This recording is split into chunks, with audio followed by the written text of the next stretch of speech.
Malgré les annonces d'Édouard Philippe, la colère des Gilets jaunes ne faiblit pas. Près de Grenoble, une partie d'entre eux sont toujours installés au rond-point de Vorep et préparent la manifestation de samedi. Zéro nouveau cas de sida, zéro discrimination, amélioration de l'espérance de vie, quelques-uns des objectifs de la campagne vers des Alpes sans sida 2030 avec l'engagement d'élus locaux. Et puis à la limite de la perception, le sculpteur Giuseppe Pennone s'est associé aux scientifiques du laboratoire grenoblois 3SR et leur a demandé de réaliser 2 grains de sable absolument identiques. Bonsoir à tous, bienvenue dans ce JT du mercredi 5 décembre 2018. L'essentiel de l'actualité du Grand Grenoble en moins de 10 minutes, c'est toutes les heures à partir de 18h. Le QG des Gilets jaunes ne désemplit pas. Depuis quelques jours, les Gilets jaunes isérois se relaient dans leur camp de base baptisé Paradise 2, situé au rond-point de Vorep, près du péage de l'autoroute.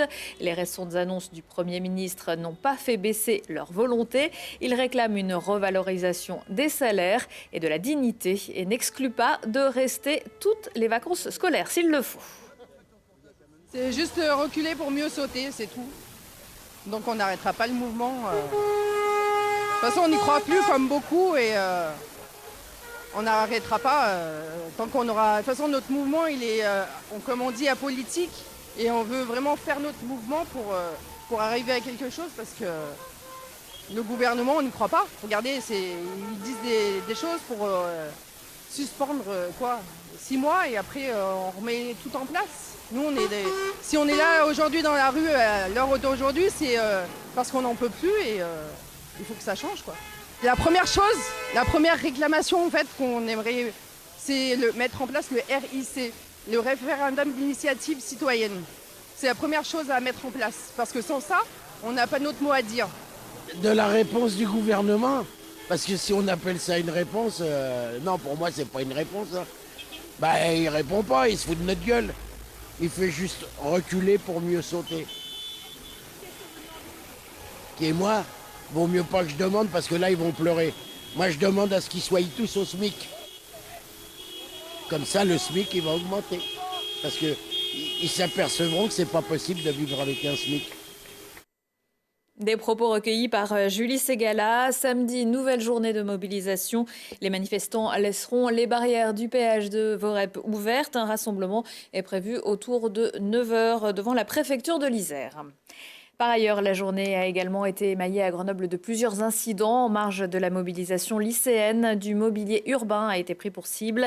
Et les CRS sont intervenus avec des grenades lacrymogènes. Des dégradations qui n'ont pas encore été chiffrées, contrairement à celles commises au printemps dernier au centre de langue vivante du campus de Saint-Martin-d'Air. Le CLV avait été bloqué pendant plus d'1 mois par des étudiants opposés à la loi d'orientation et de réussite des étudiants. Du matériel multimédia avait également été volé ou détérioré. Le 13 juin, la ministre de l'Enseignement supérieur, Frédérique Vidal, s'était rendue sur place. L'État vient de confirmer qu'il prenait en charge la totalité du coût des travaux de réhabilitation, soit 1,22 million d'euros. Le CLV devrait rouvrir pour la rentrée 2019. D'autres travaux sont programmés pour le milieu de l'année 2020. La 30e journée mondiale de lutte contre le sida s'est déroulée le 1er décembre. L'objectif de l'ONU et du Corévi Arc-Alpin, le comité de coordination régionale de la lutte contre le VIH, c'est que dans moins de 15 ans, elle n'existe plus. Des progrès ont été faits aujourd'hui. Par exemple, une personne séropositive sous traitement antiviral efficace obtient une charge virale indétectable et ne transmet plus le virus. Avec l'engagement de tous, le Corévi espère aller encore plus loin. Lina Badreddine. Zéro nouvelle infection, zéro décès lié au sida, zéro discrimination et que les personnes séropositives vivent longtemps et en bonne santé. Voici les objectifs fixés sur l'arc alpin à l'horizon 2030 où plus de 2600 personnes vivent avec le VIH.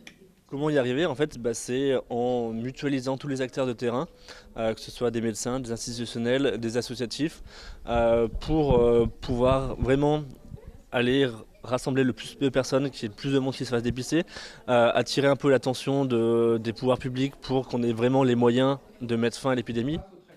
Encore aujourd'hui, les idées reçues sont nombreuses.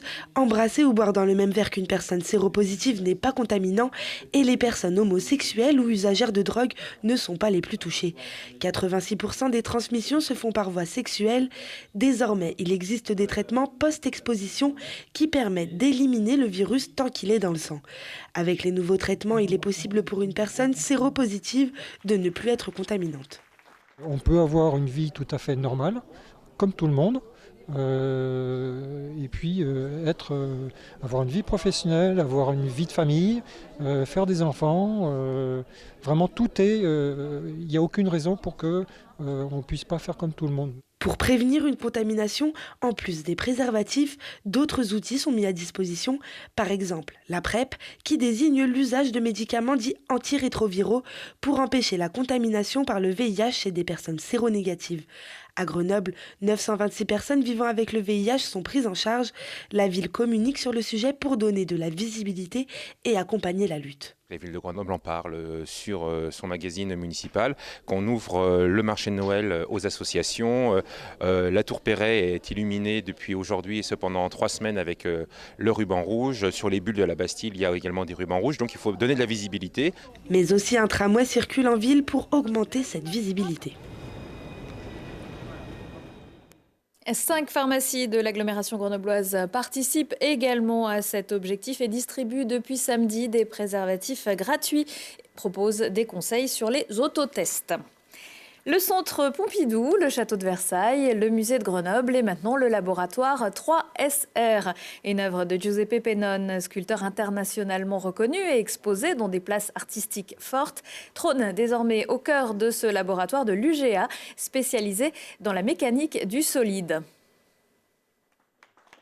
C'était quelque chose qui avait besoin vraiment d'une étude scientifique parce qu'il fallait savoir trouver la même matière, être certain qu'il soit la même matière pour pouvoir le refaire.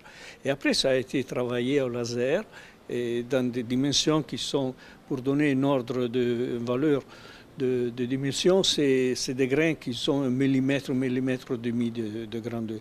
Alors c'est quelque chose qui est perceptible au regard, mais qui est à la limite de la perception qui peut avoir notre corps. C'était ça qui m'intéressait, parce que c'est vrai aussi que l'université, la physique, tout ça, rentre dans la matière dans des dimensions qui sont infimes.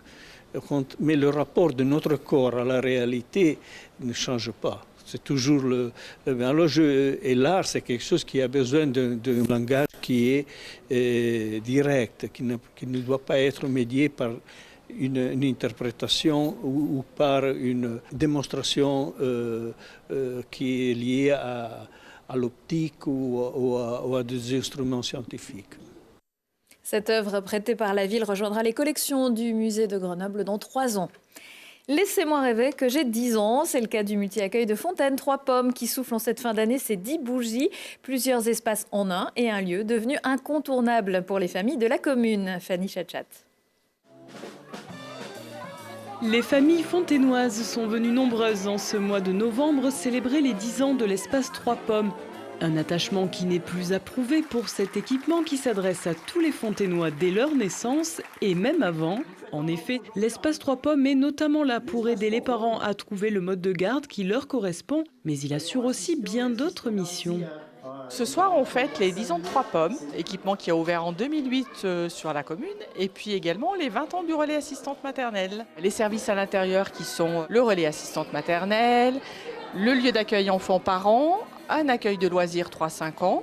On a une dizaine de professionnels qui travaillent régulièrement dans cet équipement. On a environ 180 assistants maternels indépendants sur la commune.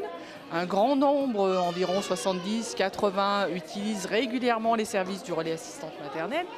Et puis la ludothèque qui est, je le rappelle, une ludothèque tout public, où là, effectivement, on a quand même plus de 300 adhérents, avec un gros stock de jeux, ludothèque qui est quand même reconnue à l'échelle de l'agglomération, donc c'est plutôt intéressant. Lieu d'accueil pour les enfants, de ressources pour les parents, l'espace 3 Pommes interroge également tout au long de l'année l'éducation ou encore la parentalité grâce à de nombreuses animations. L'espace 3 pommes, c'est donc aussi pour les plus grands, avec régulièrement des soirées jeux pour les adultes. La prochaine, le vendredi 12 décembre à 20h. Le GF38 est en pleine forme après avoir battu le leader Metz en échec samedi au Stade des Alpes. Les Grenoblois de Ligue 2 sont allés mardi soir battre Béziers sur son terrain 3-0. Même s'il a fallu attendre la deuxième mi-temps pour que les Isérois se réveillent. À noter la blessure au genou de Jessie Bennett qui devrait le priver de jeu pendant un mois. En hockey sur glace, les Brûleurs de Loup ont raté le coche à Rouen, deuxième du classement de Ligue Magnus. Les Grenoblois se sont inclinés mardi soir en Normandie sur le score de 4-2. Prochain match pour les BDL à Pôle Sud, vendredi contre Nice. Prochain rendez-vous avec l'actu dans 1 heure et en replay sur télégrenoble.net. Je vous souhaite à tous une excellente soirée.